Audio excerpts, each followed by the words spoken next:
Hey guys, what's up? Today we are going to talk about the card Super Polymerization and why it's a good card for the coming format, and 16 different Super Poly targets that you should have at least a copy of in your collection for whenever they become relevant. So let's go ahead and talk about Super Poly in the next format, and I particularly want to point out that it's going to be much better than it has been in recent formats, because in this particular format, we're worried about just a few top tier decks, and those are going to be the fire decks, whether it's Rescue Ace or the Fire King deck or the Snake Eye deck. All of them are going to be full of fire attribute monsters, which means that Super Poly is going to have a really nice time against those decks, whether you're summoning Mud Dragon of the Swamp or Garura. And then we also have Labyrinth to worry about in this format with Transaction Rollback. It's going to see a bit of a bump in popularity and in playability, and that's where Garura is going to really come in. We're really going to be trying to hit away a Lady Labyrinth and a Lovely Labyrinth at the same time, take those off the field and summon a Garura to our own field. Or you can also throw in Ariana or whatever else, maybe like a Stovey Torby that's brought back to the field as well. So any really two different Labyrinth monsters is going to be able to summon Garura. Unfortunately, you can't use two of the same Labyrinth monsters, so you can't use two ladies to make Garura, because Garura does require different names. So, you know, because that's what the top tier is really looking like, or at least expected post Phantom Nightmare, I do think Super Poly is going to see an increase in popularity. And because we are going to be playing Super Poly for those meta decks, we also want to be aware of the targets that are going to be applicable to the slightly lower, slightly lesser than tier 1 decks. So I'm going to go through 16 Super Poly targets that you should be aware of. Not all of them are going to be relevant this format, and really I'm going to go through, I think, nine of these targets, or maybe 9 to 10 of these targets are not really going to be applicable right now, but I do want you to be aware of them. So while I'm at it, I'm just going to talk through those, and then there's going to be like 6 or 7 really strong Super Poly targets that are actually going to have some applicability in this format and that you should know and probably have a copy of in your collection, because you can actually side deck these cards. You know, if you're already playing Super Poly, don't forget you can side extra deck cards in your side deck to bring in for those particular matchups where, you know, you might be tight on extra deck space, but you do want to play Super Poly, and you do want to have some kind of targets for those kind of more rogue matchups or matchups that are not at the top tiers. So let's go ahead and talk through those targets, starting with the less common ones, or probably the less meta relevant ones, and we'll finish off with the most meta relevant Super Poly targets. So I'm gonna go really in descending order by level, but we're gonna go ahead and start with Idaten the Conqueror Stars. So this one requires 2 level 5 or higher warrior monsters, and this one came to my mind back when Infernoble first started seeing play, because you could make this thing with Gearfried plus a Infernoble Knight Charles. You can also use Baronne de Fleur plus Gearfried with this to make Idaten. So I do want you to be aware that this is relevant, and any really warrior deck where Baron is being made, that is a level 10 warrior type monster. So don't forget, Baron is a warrior and meets half of the requirements for this particular card. And you know, if you're playing a warrior deck, really, because Infernoble has fallen off, this card is not going to be seeing too much play, but I do want you to be aware that it exists. The next one I'm going to talk about is Cordius the Triphasic Dealman. This one requires 1 Synchro plus 1 Xyz plus 1 Link monsters. So this one is going to see some play in, obviously, decks that can make all 3 types of extra deck monster, and nothing really comes to mind immediately about what is actually making both, you know, Synchro, Xyz, and Link monsters all at the same time on the end board. You know, Tearlament kind of comes to mind a little bit, because they can end on like Baronne Redoer plus Sprite Sprint, or Baronne Redoer plus SP, or something like that. And if you can actually Super Poly that entire board away, then that would be phenomenal. But outside of Tearlament, I don't really think anything right now is going to be making that big a variety of extra deck types. Moving on to the next one, we're going to talk about Predaplant Triffy Overtum.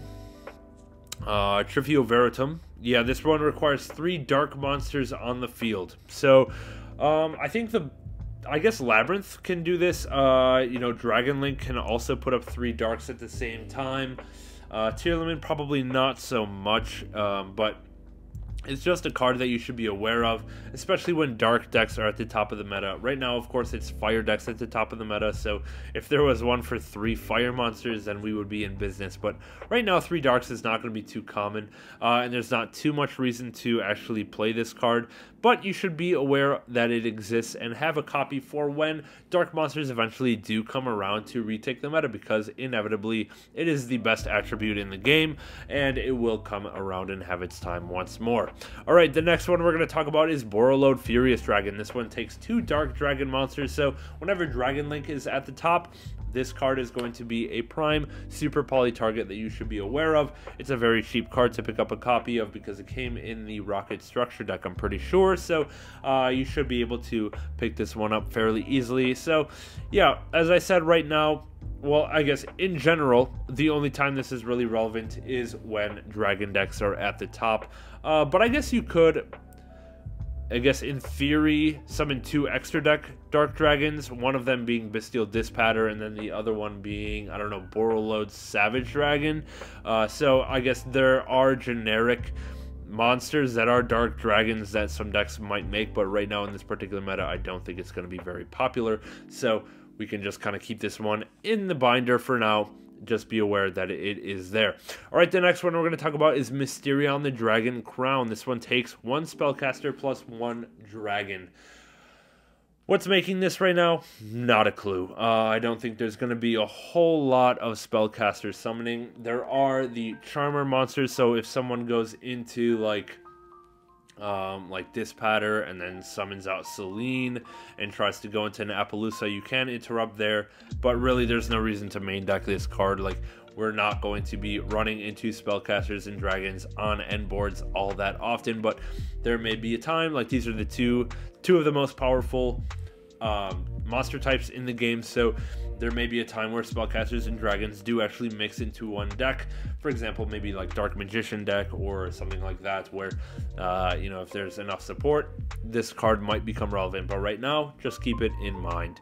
Moving on, we have Earth Golem Adignister. So this one is 1 Cybers plus 1 Link monster, and this really hits any Cybers deck because all Cybers decks are Link monster generators. So we have, this would wreck Marincess, this would wreck Salamangreat, this would wreck Adignister, or anything of that kind of, idea. But we can also see this in decks like, like Rescue Ace or Fire King, because we do see Salamangreat Sunlight Wolf with Linkuriboh made on the board. So this is not exactly outlandish to be used as a target as an interruption when going first, but really right now I don't think there's any end boards that are ending on Cybers plus Link that much, at least to the extent where this would be worth maining in your extra deck. Onto another one to be aware of is Baphomet, the Mythical King of Phantom Beasts. This one takes 1 Beast, 1 Fiend, or 1 Illusion. You need 2 of those 3. Really, this is just good against Chimera right now, but, just because Beast is not a very popular type, Fiend is quite popular though, so we could see some kind of play. I would just have a copy of this on hand in case there's a little bit more popularity, or if there's an increase in Illusion monster popularity, then maybe this card might see some play with Super Poly. But other than that, just have one in your binder. Diplexer Chimera, so this one similar to Earth Golem Adignister. This one is just 2 Cybers monsters. They don't necessarily have to be any Link monsters involved. So, it's similar. It's similar applications right now, particularly with like Sunlight Wolf plus Linkuriboh, or, against Cybers decks in general. Marincess, Salad, what's it called? The Adignister deck. Those decks are not really in the meta at all. So that's why this card is not going to be a relevant Super Poly target. Plus, all of those decks have weaknesses to other Super Poly targets anyway, so it's not really like a necessary addition. You can just play the Garura or play the Mud Dragon and you're going to be fine for the most part and have that covered. And then the last one I want to talk about that's not really meta relevant right now, but could be one day, is Fighting Flame Dragon, which is out of Maze of Millennia. This is a new card that just came out, and this one takes 1 Dragon plus 1 Fire Warrior. I'm not sure what Fire Warrior decks are making Dragon extra deck monsters, because we're not making Dispatter really in those. Maybe they can make a Borreload Savage, so you can clear a Borreload Savage plus like an Infernal Knight Charles, or the Link monster, whatever that one is called, I forget. You know, or a Gearfried. If Gearfried is set up with Borreload Savage, then hey, this card can clear both of those at the same time. So it's just a card to be aware of, and I'm pretty sure it's going to end up being kind of bulk out of the set, since everyone's just opening this set for Bonfire and Transaction Rollback. You can probably very cheaply pick up a copy of this for the future, just in case it becomes relevant for Super Poly. Okay, so those are 9 cards that are not really relevant, or I don't see being relevant anytime soon necessarily. But now we're going to get into the final 7, which I think have a little bit more chance of being relevant even right now. So the first one we're going to talk about is Dragonite Draco Equist, and this one takes 1 Dragon Synchro monster plus 1 Warrior monster, and the particular reason to play this is for the Manadium matchup. So Manadium is going to try to go for Crimson Dragon into the Hot Red Dragon Archfiend Calamity on your turn. So they're going to set up like the negate with the counter trap. They're going to set up Barone, Crimson Dragon, and you know, whatever else to get into that Archfiend Calamity. But if you go second and you rip the Super Poly right off the bat in the draw phase with turn player priority, you can fuse away the Barone de Fleur plus a Bestial Dispatter before they are able to use that Crimson Dragon effect. Or of course you can use the Crimson Dragon plus the Barone de Fleur, because the Barone is a warrior, and then they have the Dragon type synchros as well, so you can kind of clear out, get rid of that worry about Calamity, and just put a big monster on board at 3,200 to be able to go ahead and attack over whatever else is remaining. Maybe there's another synchro monster left on the board, clear that with battle, and then their reframing is dead. So yeah, we have Draco Equist particularly for the Manadium matchup. Then there's this card called World Chalice Guard Dragon Armalduke. And this one is made with 3 Link monsters. Right now, there's not a lot of decks that are putting up like a big Link board, but if there ever was anytime soon, this one would be relevant once more. And I think just how generic this is going to be kind of clutch if Super Poly is still around whenever that Link deck, that big Link end board is relevant again. This card is going to crush it with Super Poly. So I think this one actually more so belongs in like the future Super Poly targets list, not really the current meta relevant Super Poly targets list, but I do want you guys to be aware that this one exists. Moving on to Starving Venom Fusion Dragon. So this one, just like Predaplant, Trifiovertum, which took 3 dark monsters on the field, this one now takes 2 dark monsters on the field. So with this, we're going to be able to hit Labyrinth, we're going to be able to hit Dragon Link, and we're going to be able to hit other random stuff like Phantom Knights, anything with Horus plus Darks, like Orchist, for example. Like you can hit away a Galateo plus IP into the Starving Venom. So this one is fairly reasonable to make. Granted, Garura kind of makes this a little bit obsolete, because any 2 dark monsters with different names can make Garura, but this one can hit 2 Lady Labyrinths off the board at the same time. So that is like a little bit of a niche that this one can deal with, that Garura cannot. And this card is a little bit, well, it could be a little bit better than Garura, especially if you're trying to attack over stuff and end the game on that turn. You know, just having a giant body on board from your Super Poly is going to be pretty clutch. Moving on to the next one, we have Predaplant Dragostapelia. So this one is made with 1 fusion plus 1 dark, and there's a lot of decks that put up a fusion and a dark, because most decks that are fusion based decks are also using dark monsters. We're thinking Branded, we're thinking Chimera Branded, we're thinking Tearlament. A lot of them all use dark monsters as well as fusions. So we do have a little bit of interest in Planet Dragostapelia, and it does put up a nice interruption on top of that. Not many of these Super Poly targets put up an interruption beyond just clearing the board with the Super Poly, but Dragostapelia does shine in that department, so you should be aware that this one exists, and it just came out in the rarity collection, so you can get a really nice looking copy on the cheap. Moving on, we have Guilty Gearfried, the Magical Steel Knight. So this one takes 2 warrior monsters with different attributes. What are 2 warrior monsters that a lot of end boards are making right now? Baronne de Fleur and SP Little Knight. So this one can clear the classic Baronne SP end board. This is made in the Bastille Runic deck a lot. This one is made in, was made in the Infernoble deck quite a bit, but that one's not as relevant anymore. It's made in the Tearlament end board as well. Sometimes if that Tearlament end board is ending on Baronne, then this one is going to be relevant. So this one's a pretty clutch piece of removal if your opponent happens to go into SP Baronne, or if they're playing any other warrior deck, then hey, this is even easier to make because, you know, this is the only Super Poly target that can clear SP and Baronne at the same time. Garura and Muddragon, the requirements are not met by just SP and Baronne. So this one does have a quite niche application for very meta relevant scenario.